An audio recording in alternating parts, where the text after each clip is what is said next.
পদ্মা সেতুতে যোগ হলো আরও একটি স্প্যান। মঙ্গলবার জাজিরা প্রান্তে বসানো হয়েছে সেতুর ১১তম স্প্যানটি। এর মাধ্যমে দৃশ্যমান হলো সেতুর ১,৬৫০ মিটার। চলতি বছরের মধ্যে সবকটি স্প্যান বসিয়ে পদ্মা সেতু দৃশ্যমান করার পরিকল্পনা করা হয়েছে বলে জানিয়েছে সেতু বিভাগ। বিটু সমাদের প্রতিবেদন।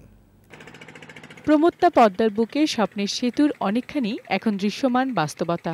১৫০ মিটার দৈর্ঘ্য, ১৩.৬ মিটার প্রস্থের ধূসর রঙের 6C নামের স্প্যানটি মুন্সিগঞ্জের কনস্ট্রাকশন ইয়ার্ড থেকে মঙ্গলবার সকালে জাজিরা প্রান্তে আনা হয়। পরে ৩৩ ও ৩৪ নম্বর পিলারের উপর বসানো হয় ১১তম স্প্যানটি। এর মধ্য দিয়ে পদ্মা সেতুর ১,৬৫০ মিটার দৃশ্যমান হলো। সেতু বিভাগের উপসহকারী প্রকৌশলী হুমায়ুন কবির জানিয়েছেন, মাওয়া প্রান্তে ১৪ ও ১৫ নম্বর পিলারের উপর শিগগিরই বসানো হবে ১২তম স্প্যান। প্রতি মাসে একটি করে স্প্যান বসানো হবে। এরই মধ্যে সেতুর ৭৫ ভাগ কাজ শেষ হয়েছে জানিয়ে তিনি জানান, চলতি বছরের মধ্যেই সবকটি স্প্যান বসিয়ে সেতুটি দৃশ্যমান করে তোলার পরিকল্পনা নেওয়া হয়েছে। বিউটি সমাদ্দার, বৈশাখী সংবাদ।